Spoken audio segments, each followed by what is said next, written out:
하나님 나라를 위해 애쓰시는 국내외 목사님, 사모님, 그리고 선교사님들 반갑습니다. 저는 연세대학교 연합신학대학원에서 상담과 코칭을 가르치는 권수영 교수입니다. 오늘 저는 우리가 주변에서 또 우리 교회에서 사역지에서 자주 뵙게 되는 연세 드신 우리 시니어분들, 우리 노인분들의 내면 세계, 그들의 마음속, 또 그들을 어떻게 돌보고 또 상담을 드릴 수 있을지 이런 이야기를 함께 나눠 보려고 합니다. 요즘 참 많은 분들이 그런 말씀을 하시더라고요. 요즘 시니어분들이 무섭대요. 왜 무섭습니까? 여쭤보면, 아니, 갑자기 연세 드신 분들이 이게 분노 조절 장애를 가진 분처럼 막 화를 막 폭 내고, 그래갖고 막, 종잡을 수가 없어요. 이런 분들이 종종 계십니다. 예를 들면, 우리가 이제 몇 해 벌써 지나고 있는데, 코로나19 때문에 참 우리가 뭐 우리나라뿐만 아니라 전 세계가 힘들지 않았습니까? 근데 제가 코로나 때 기억이 나요. 이제 많은 그 분들이 화가 나셔가지고 코로나 때 막 운전사 아저씨를 막 이렇게 그 이유는 그런 거였습니다. 운전사 아저씨가 이제 마스크를 제대로 안 쓰면 마스크 좀 제대로 쓰세요, 할아버지. 그러면 갑자기 화를 내시면서 야, 네가 뭔데 나를 마스크 쓰란 말이야. 뭐 이런 아마 장면들 많이 보셨을 겁니다. 그래서 굉장히 많은 분들이 기소되는 경우가 있었습니다. 제가 본 어떤 TV 프로에는 이런 거였어요. 연세 드신 좀 할아버지신데 여름이었어요. 그래갖고 좀 이제 헐겁게 입으셨더라고요. 그래서 이제 모시로 이렇게 입으셨는데 이 턱스크를 하신 거예요. 그러니까 이제 이게 보여주는데 이제 음소거가 돼갖고 소리는 잘 안 들려요. 이게 타셨는데 저쪽 구석에 보니까 중학생 몇 명이서 이게 수근수근 얘기를 하고 아마 손가락으로 뭐 이렇게 얘기하는 것 같더라고요. 소리를 안 들리다 아마 이런 얘기 하지 않았겠을까요? 뭐 할아버지 마스크 제대로 쓰셔야 돼요. 뭐 제대로 쓰세요. 이렇게 얘기를 했겠죠. 그랬더니 할아버지가 화가 나셔가지고 이제 우리가 TV에 방송된 거로는 슬리퍼를 신고 계셨는데 슬리퍼를 벗어갖고 막 중학생을 막 때리는, 뭐, 폭행죄로 기소되셨겠죠. 이런 장면들을 볼 때, 우리가, 노인분들이 갑자기 왜 이렇게 싸나워지셨지? 좀 무섭다. 이런 생각을 하시는 분이 사실은, 많아진 게, 이유가 다 있었던 것 같아요. 근데 이제, 저는 이제 인간의 내면의 심리를 좀 더 깊이 연구하고 그들을 어떻게 돌볼까, 어떻게 상담할까를 연구하는 학자로 생각을 해보면, 우리가 이제 겉으로 보는, 진짜 이유는 겉으로 보이는 행동에 있지 않은 경우가 많아요. 겉으로 보면 굉장히 싸나워 보이지만, 실제로 내면 세계에는 또 다른 모습이 있을 수 있다. 이걸 우리가 한번 생각해 볼 필요가 있겠다라고 하는 거죠. 오늘 저는 이제 그런 말씀을 한번 드려보려고 하는 겁니다. 제가 시니어들뿐만 아니라 이제 분노 조절 장애. 그래서 우리가 코로나 때 이걸 뭐라고 그랬죠? 뭐 코로나 블루는 이제 우울할 때 코로나 블루 그러다가 코로나 레드 이런 얘기를 했습니다. 화가 나니까 불같이 화가 나니까 이 코로나 레드에 시달리는 분들도 꽤 많이 있었다. 그래서 그때 당시에 실제로 분노 조절 장애, 내가 분노 조절이 안 됩니다. 라고 정신과를 찾아간 분들의 숫자가 굉장히 급증하는 걸 우리가 볼 수 있었습니다. 그런데 제가, 이게 아닌데, 겉으로 보는 분노만 가지고 우리가 내면을 상상하는 것, 그 안에도 또 분노가 꽉 차 있을 거라고 생각하는 거, 이거 오해인데, 라고 할 때, 제가 이미지를 하나를 찾았어요. 이미지를 한번 보시면, 영성과 건강에 대해서 연구하는 어느 잡지에서 사용했던 이미지인데, 이런 말이더라고요. Managing anger in isolation.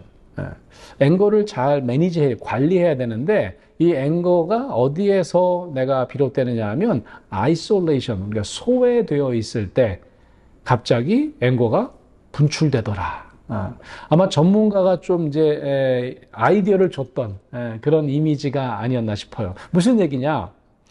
그냥 갑자기 화가 나는 게 아니고요. 갑자기 단절감을 경험합니다. 아이솔레이션 하면 단절되고 다른 사람과 관계를 맺고 싶은데 관계가 끊어진 경우를 이야기하는 거죠. 자, 코로나가 언제였습니까? 코로나 때는요, 우리가 사람을 만나지 못하게 했어요. 식당에 못 가게 했습니다. 그때로는 직장에 가서 이렇게 관계를 맺으면서 일을 해야 되는데 직장도 오지 말래요. 그래서 자택근무라는 게 이제 그때 막 생겼지 않습니까? 그래서 굉장히 많은 사람이 이 아이솔레이션, 단절감을 경험했습니다.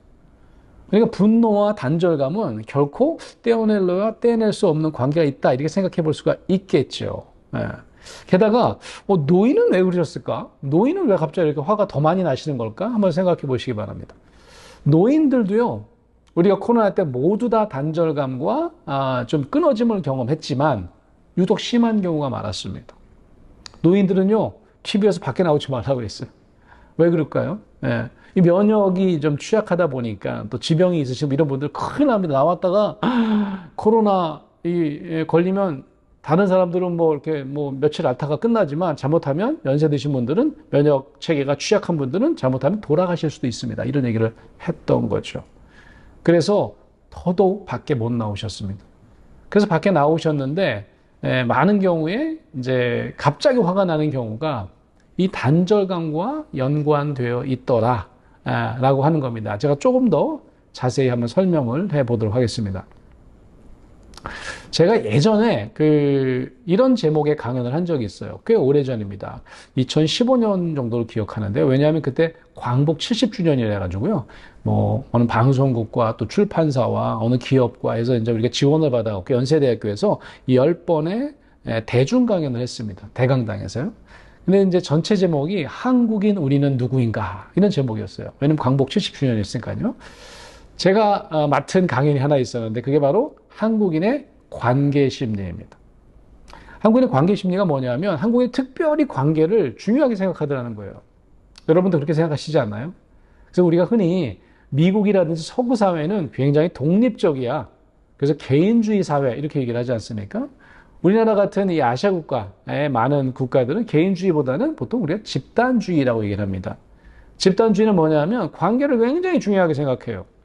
나도 중요하지만 다른 사람과 연결되어 있는 나가 굉장히 중요합니다. 그래서 우리는 늘 자기 소개할 때 어떻게 소개하죠?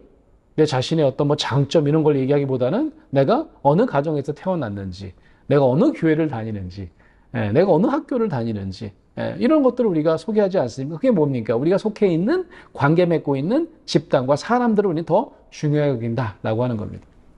그런데요, 제가 2015년에 강연 제목을 이렇게 붙였어요. 왜 우리는 뚜껑이 자주 열릴까? 왜 이런 제가 제목을 붙이고 강연을 했을까요? 2015년쯤에 갑자기 분노범죄라고 하는 단어가 등장하고요. 제가 그때 라디오 방송을 잠깐 했거든요. 제가 이제 고정 출연하는 라디오 방송이 있었는데 이런 겁니다.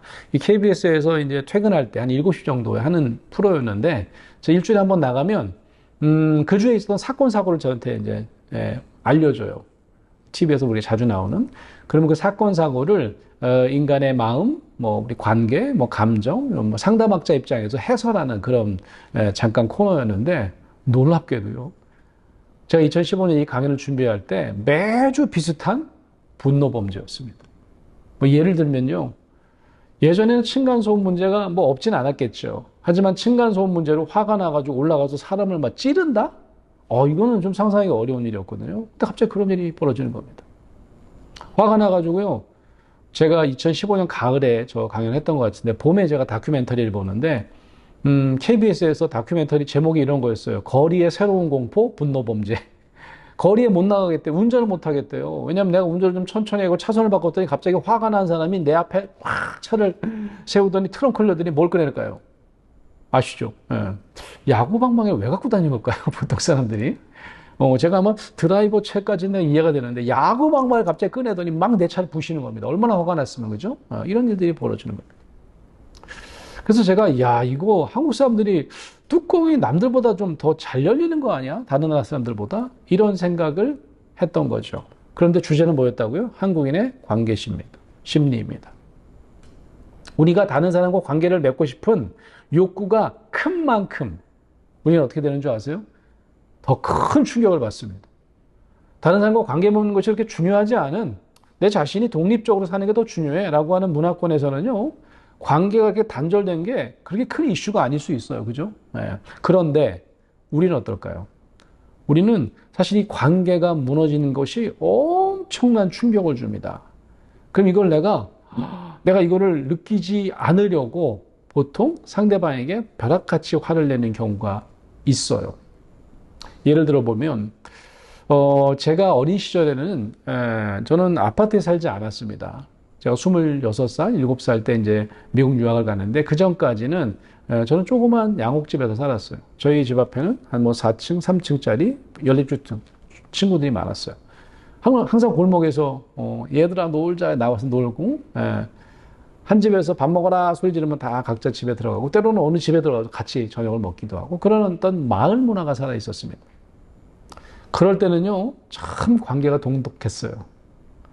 요즘 젊은 분들은 잘 이해하지 못하시겠지만 그래도 참 레트로 감성을 좋아해서 그런지 한동안 응답하라 뭐 1988 뭐 이런 드라마 시리즈가 유행하지 않았습니까? 그 응팔에 보면 그 마을 문화가 살아 있잖아요. 평상에서 각 집에 엄마 아빠들이 모여서 수박을 쪼개 먹고 애들한테 오서 먹으라고 그러고 저도 그런 평상에 있는 그런 골목길에 살았던 적이 있습니다. 저희 할아버지가 계셨는데 할아버지가 목사님이셨어요. 은퇴하신 다음에 저희와 함께 사셨습니다. 워낙 이제 경상도 지역에서 이제 목회하시던 목사님이었는데 우리 할아버지랑 다니면 제 친구들이 당연히 저희 할아버지 보면 인사하겠죠. 안녕하세요 할아버지 인사하겠죠. 근데 놀랍게도 제 어린 시절에 저희 할아버지가 하면요 제가 모르는 사람도 인사를 했습니다. 저 모르는 친구도 있을 수 있잖아요. 제가 뭐 초등학교 때 중학교 형들이 있을 수도 있고 인사를 했습니다. 우리 할아버지가 인기쟁이였냐? 그런 것 같지만은 않아요. 그때 당시만 하더라도요 노인들은 존중받았습니다. 어른으로 존중받았어요. 그러니까 관계 능력을 충분히 발휘할 수 있었어요. 그래서 저희 할아버지는요, 맨날 이렇게, 저희 할아버지가 목사님이라고 그러셨잖아요. 주머니에 사탕을 넣고 다니시다가 인사하면요, 사탕을 나눠주셨어요. 그래서 어떨 때는 막 애들이 줄 서 있었어. 그래서 우리 방정원 선생님이랑 우리 할아버지랑 무슨 상관이 있나. 굉장히, 아이들 좋아하시더라고. 그러니까 그만큼 이렇게 관계를 맺을 수 있는 게 충분히 가능했는데 요즘 어떻습니까? 요즘 노인들의 현실을 한번 생각해 보십시오. 관계가 다 단절돼 있어요. 자식들도 연락이 잘 안 되고요. 갈 데가 뭐 몇 군데 없어요. 노인들끼리 모여서. 그러니까 이런 어떤 본인이 존중받지 못하는 어떤 이런 내면의 단절감 때문에 이것과 연결되어 있는 또 다른 감정, 분노 감정을 분출시키더라라고 하는 겁니다. 그래서 제가 왜 뚜껑 얘기를 했냐면 주전자 얘기를 그 강연에서 했던 거예요. 가끔 우리가 화가 나면 나 뚜껑 열렸다 이런 얘기 하잖아요. 주전자 얘기 아닙니까 그게? 주전자에 뚜껑이 열립니다. 뚜껑이 열리는데 언제 열리죠? 100도씨가 돼갖고 보글보글 끓어요. 제가 보리차를 끓입니다. 그럼 어떻게 될까요? 들썩들썩하다 뚜껑이 열렸다고 생각해 보세요. 그럼 제일 먼저 뭘 해야 됩니까? 제일 먼저 불을 꺼야 되죠. 맞습니다. 그 다음에 뭘 하시겠어요? 그런 다음에는 안을 들여다봐야 돼요. 왜냐면 다 끓었나 안 끓었나. 제대로 끓었으면 너무 좀 진하면 물을 더 넣어야 될 것이고 너무 묽어요? 보리 좀 더 넣을까요? 그런 다음에 적당하면 어떻게 따라 마시면 됩니다. 그러니까 뚜껑은 내가 이제 다 끝났어요. 불 끄세요. 그리고 잡수세요. 라고 하는 시그널입니다. 신호예요.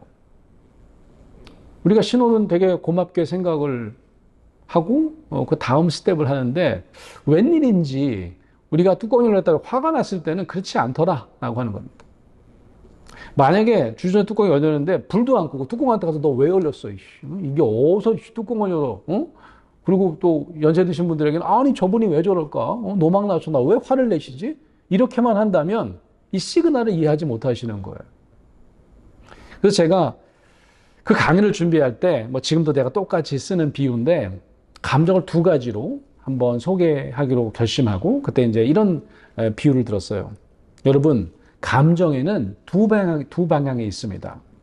첫 번째 방향은 뭐냐면 상대방을 향해서 확 분출하는 방향입니다. 이걸 제가 이렇게 이름 붙였어요. 원심력 감정.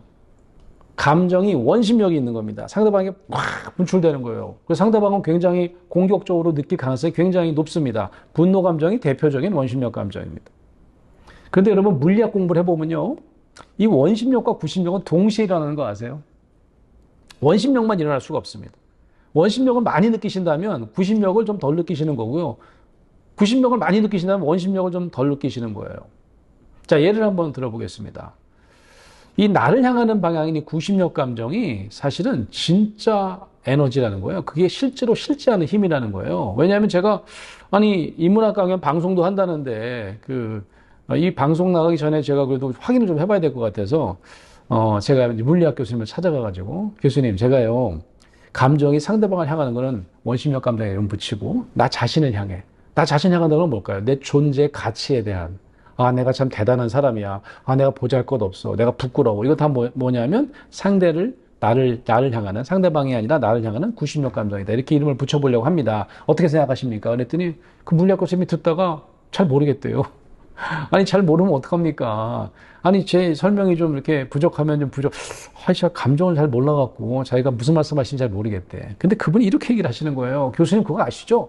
구심력만 진짜인 거. 그렇게 얘기하시는 거죠. 그래서 제가, 아니, 어떻게 구심력만 진짜, 원심력은 뭐고요? 아, 원심력은요, 가상의 힘입니다. 중력 때문에 느끼는.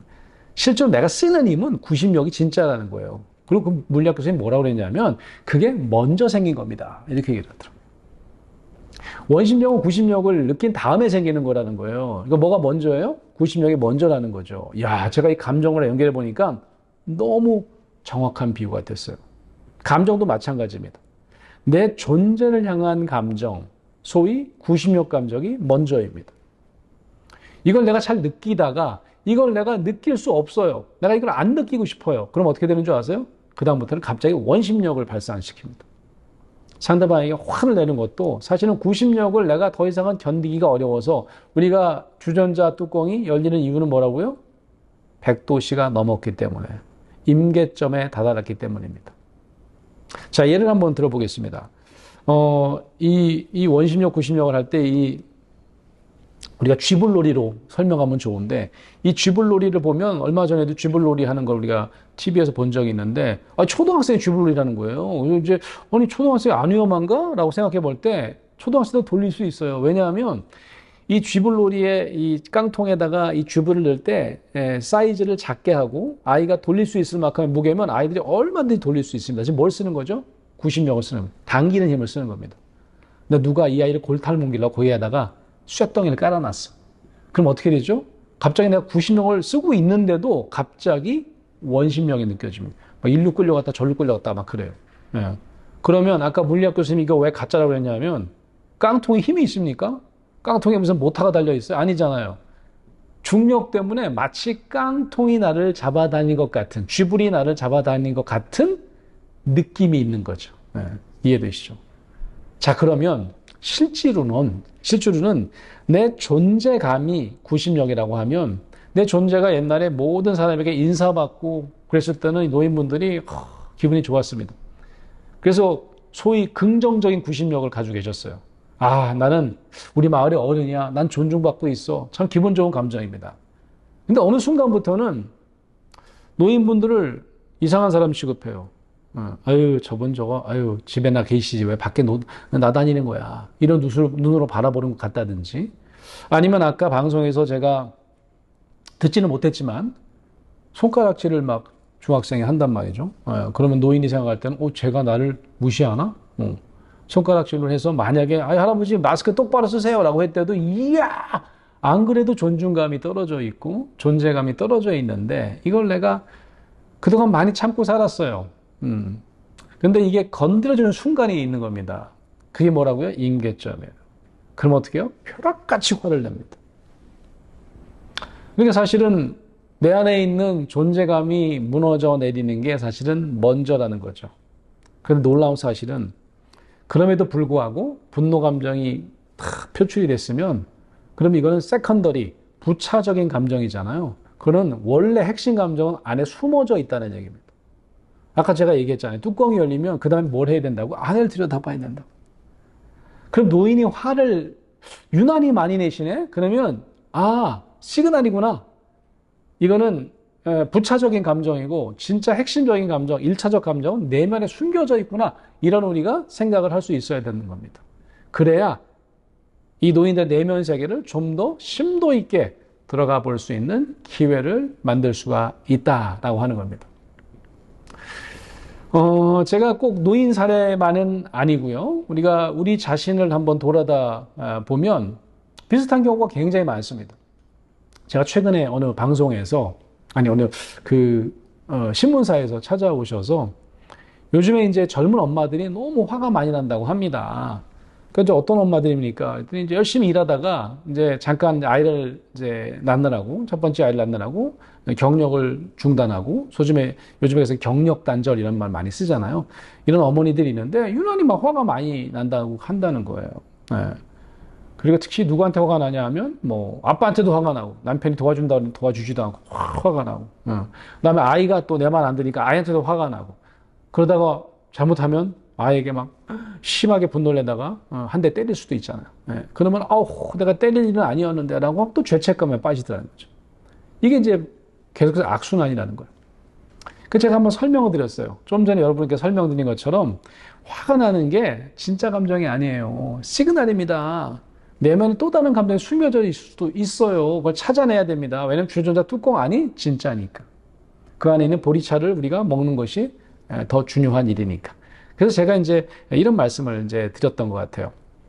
여기 이제 감정의 소위 악순환 메커니즘을 제가 설명드렸더니 이걸 좀 표로 이제 우리 신문사 기자님 만들어 주셨는데, 표를 보시면 완벽한 부모가 되고 싶은 마음이 있습니다. 누구나 완벽한 부모가 되고 싶어요. 좋은 부모가 되고 싶습니다.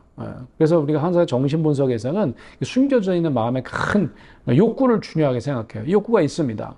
그래서 내가 완벽한 엄마가 되려면 내 아이는 어때요? 내 아이는 너무 순종적이고 엄마 말을 잘 듣고 아빠 말을 잘 듣는 건 착한 아이여야 돼요. 근데 참 이게 사실은 가능하지 않은 일이에요. 충분히 우리가 바랄 수는 있지만 이루어지지 않는 일이에요. 이걸 이제 환상이라고 하죠. 정신분석에서는. 뜻대로 안 됩니다. 아이가 떼쓰는 게 당연해요. 아이가 자기 주장하는 게 당연하고 때때로 엄마 말을 안 듣는 게 당연합니다. 그럼 어떻게 돼요? 내가 이것도 제대로 못하네. 내가 경력 다 단절하고 이거 아이를 키우는데 이게 나는 도대체 뭘 잘할 수 있지? 갑자기 내가 내 존재감이 바닥을 치는. 그래서 너무 부족한 부모라고 스스로 평가하게 되는 거예요. 이걸 뭐라고요? 구심력 감정인데 굉장히 부정적인 구심력 감정입니다. 그분들의 내면에서는 너무 창피해. 다른 친구들은 지금 막 애도 안 낳고 막 열심히 일해갖고 지금 팀장 됐다는데 나는 뭐지? 나는 돌아가면 내가 팀원으로 돌아가야 되는데 그래도 애라도 잘 키우고 또 좀 완벽한 엄마라고 내가 자부해야 되는데 엄마로서도 부모로서도 비참해. 내 스스로의 모습이 부끄러워. 이런 감정이 생깁니다. 그런데요, 이런 내면의 수치심이나 이런 어떤 숨기고 싶은 감정은 용기 있게 꺼낼 그런 기회를 갖지 못합니다. 왠지 아세요? 이건 항상 숨겨져 있어요. 그러니까 남편한테 얘기를 해도 이야 왜 안 도와주는 거야, 화를 내고 애 때문에 신경질나 죽겠다고는 할 수 있지만 내 자신 스스로 너무 부끄러워. 내 존재감이 바닥을 치고 있어. 이런 감정 나누는 기회는 굉장히 갖기가 어렵습니다. 놀랍게도 제가 이제 방송 같은 데서 남편한테 화가 난다고 하는 분에게 내가 아이를 잘 키우고 싶은데 내가 경력을 또 잘 개발하고 싶은데 그게 안 돼서 내 자신이 너무 부끄러워, 너무 창피해. 이런 감정을 용기 있게 한번 꺼내보라고 그래요. 그 남편한테는 그냥 무조건 들으라고 그래요. 왜 그런 생각 같냐, 왜 그런 느낌을 느끼냐고 하지 말고. 그럼 어떤 일이 벌어지는 줄 아세요? 내가 부끄럽다는 진짜 감정을 꺼내고 남편이 그걸 그냥 묵묵히 들어주고 그랬구나 몰랐어 라고 토닥토닥 해주면 두 사람 눈에서 뜨거운 닭똥 같은 눈물이 떨어지는 그런 치유의 경험을 하게 되더라. 그런데 우리가 이런 감정을 자꾸 숨기게 되고, 그리고 상대방도 뭐 아빠도 아니면 다른 사람도 또 스스로도 내가 화가 나면 이걸 아내를 들여다보라는, 주전자 아내를 들여다보라는 시그널로 보지 않으면 어떤 일이 벌어져요? 또다시 내가 또 화를 냈구나 스스로 죄책감을 갖든지, 아니면 상대방이 너 때문에 화가 났다고 또 핑계를 아이한테 댈 수밖에 없는 겁니다.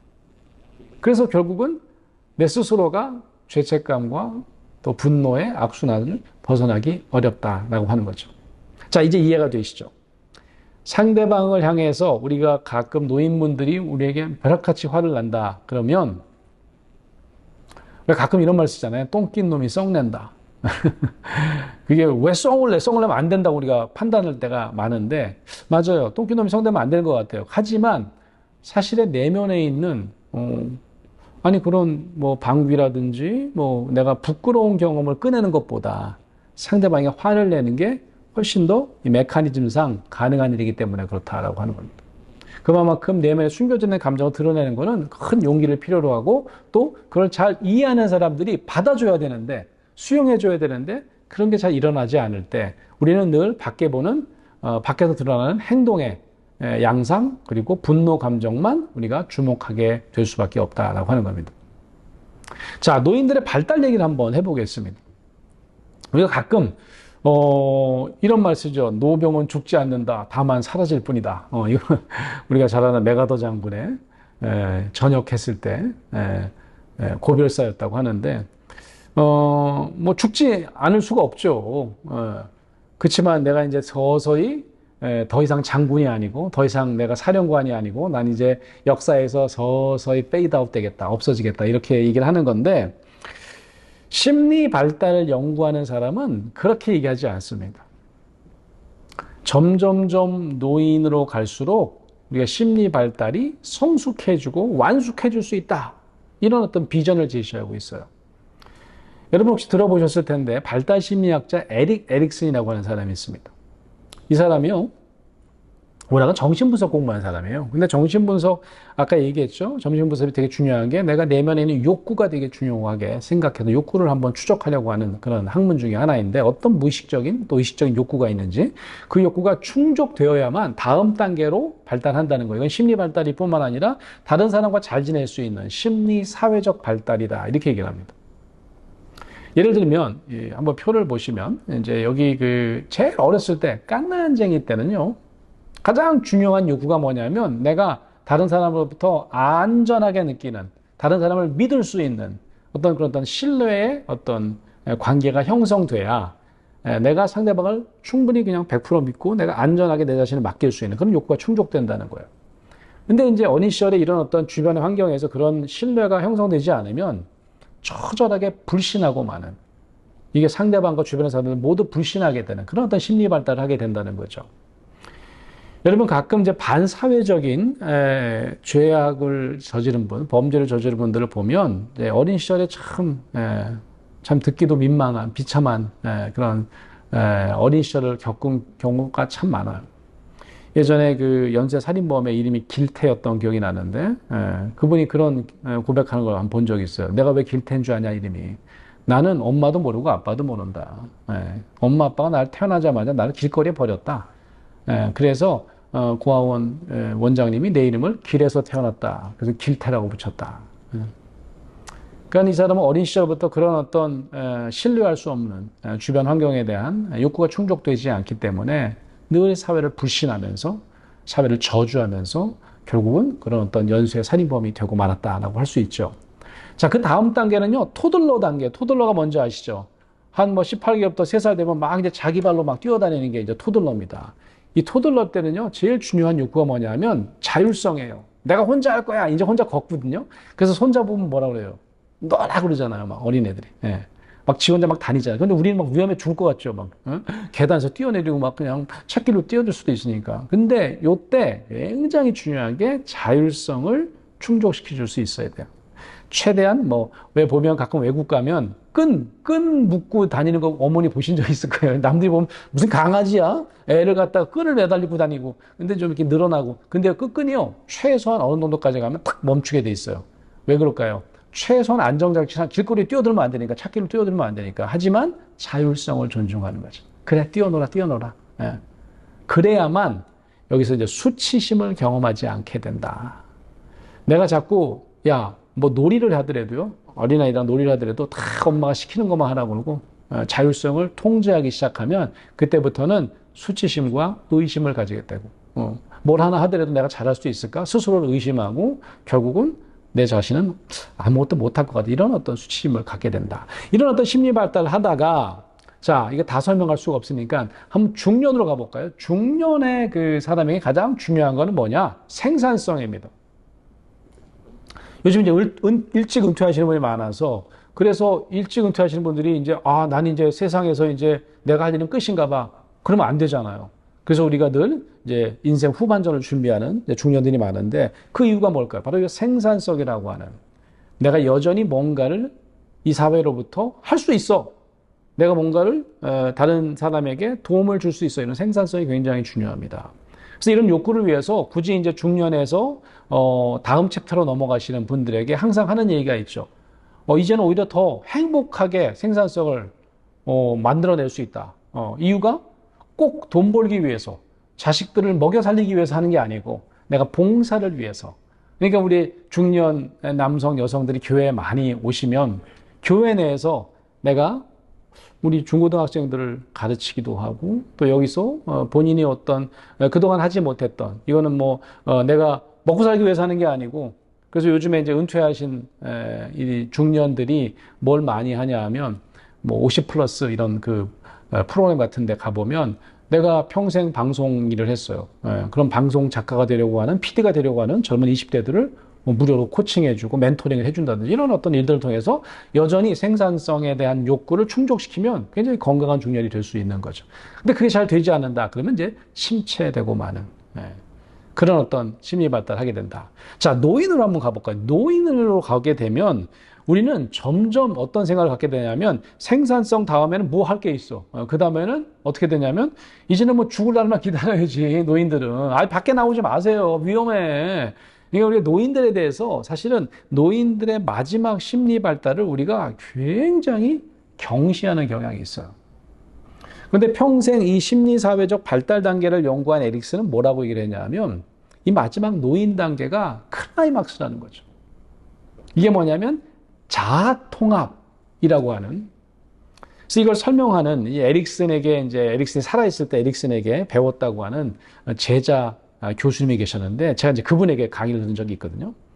이건 계단이라고 보지 말고 이렇게 손목을 이렇게 딱 하면 이렇게 손목을 포개가지고 점점점 느슨했던 게 맨 마지막에는 확 쪼여지는 자아통합은 모든 어떤 심리발달 욕구가 확 채워져서 맨 마지막에는 내 자아가 통합되는 성숙한 모습으로 만들어지는. 그래서 어쩌면 우리가 이제 뭐 100세 넘은 철학자 우리 김영석 교수님이 내 인생의 하이라이트는 65세였다 라고 하는 말을 저분이 좀 오래 살다 보니까 그냥 하시는 말씀이겠지. 65세 분들 희망적으로 좀 살라고 하시는 말씀이겠지라고 생각하시는 분도 계실지 모르겠는데 이 에릭슨의 발달 단계로 따지면 맞는 말씀이에요. 65세부터 우리가 시니어 시티즌이라고 하면 65세부터 이제는 다른 사람이 아니야. 내 자신을 확 성숙하게 우리가 완숙하게 만들어갈 수 있는 어떤 절정의 단계다 이렇게 볼 수 있는 겁니다. 그래서 노인 이 시니어 심리 발달 단계는 굉장히 중요한 단계라고 볼 수 있죠. 하지만 이걸 어떻게 할 수 있을까라고 생각을 해볼 때는 참 우리에게 이제 큰 숙제를 이제 가져다 주는데 제가 나머지 시간은 자아 통합을 어떻게 할 수 있을지 우리 주변에 있는 시니어들 우리가 어떻게 도울 수 있을지를 한번 생각해 보도록 하겠습니다. 아까 제가 감정 얘기를 했잖아요. 우리가 보통 이제 부정적인 감정을 이제 느끼게 되면 그러면 사실은 우리가 인사이드 아웃이라고 하는 그 영화에 보면 이 5가지 인간의 기본 감정을 얘기하거든요. 그게 인사이드 아웃의 그 1편에 등장하는 5가지 감정은 모든 전 인류에게 이 5가지 감정이 다 있어 라고 하는 어떤 폴 에크만이라고 하는 학자가 얘기한 거거든요. 거기 보면 분노도 있고요. 우리가 지금 얘기하는. 그 다음에 두려움도 있고 슬픔도 있고 기쁨도 있고 그 다음에 이제 까칠함, 디스커스트라고 하는데 상대방을 밀쳐내는 거. 이런 어떤 5가지 감정이 다 있다는 거예요. 여기 보세요. 좋은 감정은요. 기쁨밖에 없습니다. 까칠한 게 좋으세요? 두려운 게 좋으세요? 슬픔이 좋으세요? 분노가 좋으세요? 다 우리가 싫어하는 나쁜 감정 아닙니까? 그렇게 따지면 나쁜 감정이 흔들린다고 생각하면 우리 24시간 동안 거의 5분에 사는 나쁜 감정에 시달려야 돼요. 그 5가지가 다 보편적으로 우리에게 등장하는 감정이라고 하니까. 그런데 제가 이런 말씀을 드리는 거죠. 나쁜 감정이 실제로는 다 역할을 하고 있습니다. 역할을 하고 있어요. 우리가 두려움이라고 하는 감정을 좀 없앴으면 좋겠다. 심한 분들은 이 두려움 때문에 내가 못 살겠다. 밖에도 못 나가겠다. 내가 불안장애 약 먹고 산다. 이런 분들 많잖아요. 그런데요. 어느 날 갑자기 하나님 제게 두려움을 다 걷어가 주세요. 불안을 다 걷어가 주세요. 라고 하면 우리가 하루도 못 살 수도 있어요. 왜냐하면 밖에 나갔다가 차키에 치워주고 내가 기쁨만 갖고 있어요? 내 길 건너편에 사랑하는 배우자가 있어요. 아니면 사랑하는 자녀가 있어요. 그럼 어떻게 돼요? 두려움이 있어야 됩니다. 찾길이잖아요. 그럼 상대방에게 그래 좀만 기다려 내가 파란불에 건너갈게 이래야 돼요. 두려움이 없어지잖아요. 갑자기 우리는 하루도 못 살 수도 있습니다. 모든 나쁜 감정도 하나님께서 만드실 때는 다 어떠한 특별한 역할을 하도록 만드셨어요. 그런데 우리가 나쁜 감정에 시달리면 또 다른 감정이 보이지 않는 거죠. 아까 제가 그 분노라고 하는 감정은 또 다른 감정, 짝꿍이 있어요. 존재감이 떨어질 때 우리가 상대방에게 벼락같이 화를 내더라.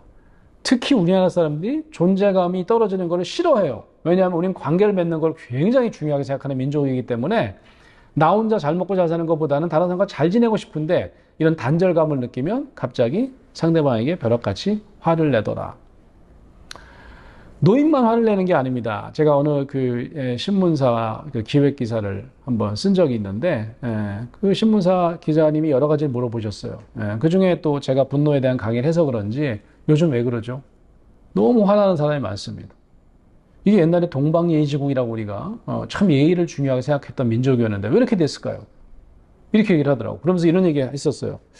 요즘 젊은 친구들이 점점점 서구화되니까, 인터넷을 통해서도 서방에 어떤 일이 일어나는지, 또 전 세계에 있는 지구촌의 모든 식구들과 SNS로 연결되니까 우리가 너무 개인주의화 되는 거 아닙니까? 이렇게 물어보더라고요.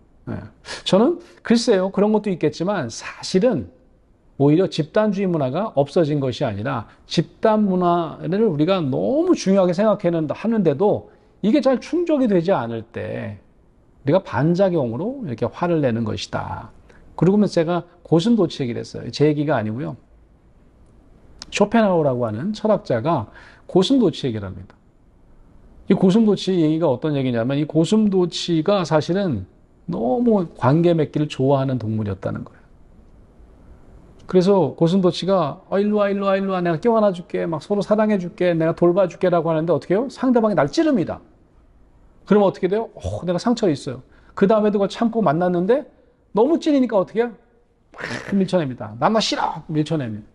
갑자기 고슴도치가 이게 고슴도치의 딜레마라고 하는 거죠.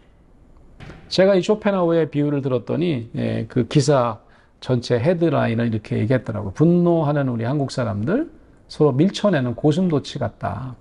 어쩌면 우리는 더 관계 맺고 싶어하는 욕구가 있고 더 많이 연결되고 싶어하는 욕구가 있습니다. 없어진 거 아니에요.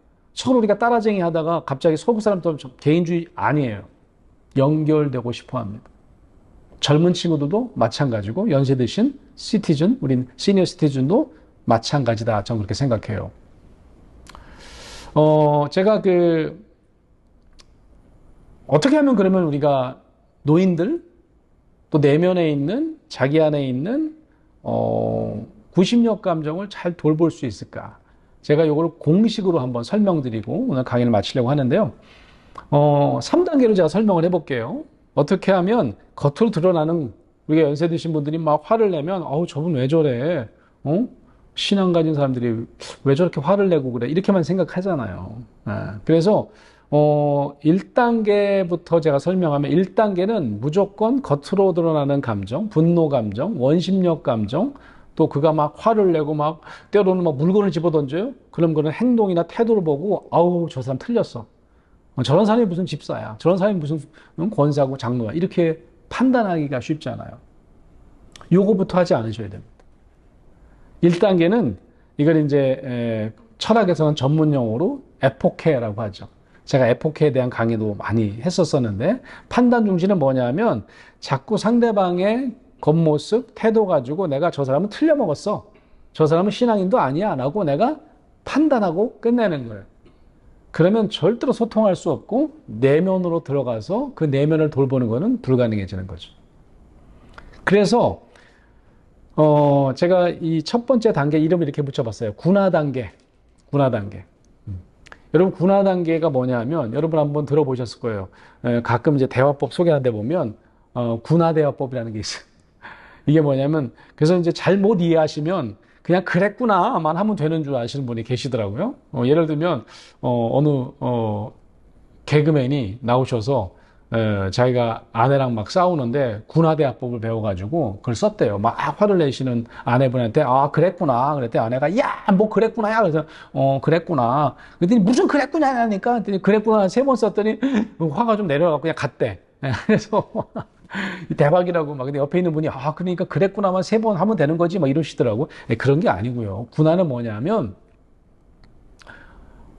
상대방의 태도 갖고 판단을 하지 않고, 아, 네가 목소리가 굉장히 커졌구나. 네가 나에게 불만이 있다고 이야기를 하는구나. 상대방을 그냥 미러링 하는 거예요. 미러링이라는 말을 쓰는데 이건 뭐냐면 판단하지 않고 거울처럼 비춰주기만 하는 거예요. 그래서 상대방이 막 화를 내면, 상대방이 화를 내면 너 왜 화를 내? 이게 화낼 일이야? 라고 판단하지 않고 이분이 목소리가 좀 커지셨구나 라고 내가 그 상대방을 판단하지 않고 그냥 거울처럼 비춰주기만 하는 겁니다. 이게 어렵습니다. 굉장히 어렵습니다. 첫 번째 군화 단계를 잘 하셔야 돼요. 그래서 이제 화가 나면 이 군화 단계를 잘 못하면 항상 어떻게 되냐면 아유 그냥 반응을 안 보이더라도 상대방을 속으로 판단하든지 아니면 겉으로 판단하는 경우에는 아니 왜 그런 식으로 얘기를 하시냐고 그러고 왜 화를 내시냐고 그러고 맞짱 뜨는 경우가 더 많죠. 군화 단계는 그냥 상대방이 화를 내시면 화를 내시는 모습 그대로 내가 비춰주는 거다. 네. 근데 왜 화났냐고 따지는 것이 아니라 지금 목소리도 커지고 좀 화가 많이 나시는 것 같군요. 물론 이제 연세 드신 분이랑 할 때는 반말로 구나 그러면 안 되겠죠. 굉장히 많이 화가 나셨군요 라고 할 수 있는 거죠. 그런데 두 번째 단계는 뭐냐면 바람 단계. 제가 구나, 바람, 느껴 이렇게 3단계를 소개를 하는데 바람은 뭐냐면 아까 정신분석에서 가장 중요한 게 뭐라고 그랬죠? 바람이라고 했습니다. 그걸 욕구라고 한다고 그랬죠. 아까 엄마들은 좋은 엄마가 되고 싶은 바람이 있고 욕구가 있고 내가 경력이 단절된 엄마도 나중에 경력을 내가 더 개발하고 싶은 바람이 있죠. 그래서 이 화가 나 있는 원심력 배후에 있는 욕구를 먼저 다루는 게 바로 두 번째 바람 단계입니다. 노인들은 어떤 바람이 있냐면 그래도 상대방이 나를 좀 이해해 주기를 바라고 상대방이 나를 좀 존중해 주기를 바라는 느낌이 있는 거죠. 바람이 있는 거죠. 근데 바람이 충족이 안 돼요. 그럼 어떻게 되는 거죠? 세 번째 느껴는 무슨 느끼냐면 내 존재가 되게 부끄럽게 느끼고 내 존재가 대단치 않게 느끼는 거. 요게 바로 세 번째 느껴 단계입니다. 상대방을 판단하지 않고 상대방을 그냥 있는 모습 그대로 거울처럼 비춰주는 것. 근데 이 노인이 가지고 있는 이 시니어가 갖고 있는 바람을 한번 물어보시고 그 바람이 잘 충족이 안 돼요. 그래서 그럼 어떤 느낌이세요? 화가 나지. 아니 화가 나는 게 아니라 내 자신이 어떤 느낌이냐고.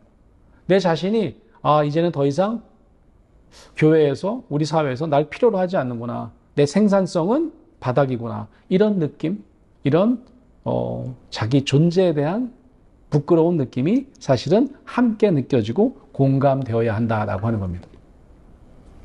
여러분, 제가 예전에 그 미국 유학 시절에 시니어 목회를 좀 해보려고 제가 청년 당담이었거든요. 청년과 시니어를 함께 이렇게 묶어본 적이 있어요. 그걸 효도 사역부라고 했습니다. 이건 뭐냐면 노인들이 있으면 항상 누구와 같이 모여 있을까요? 노인들끼리 이렇게 노인 부서가 있잖아요.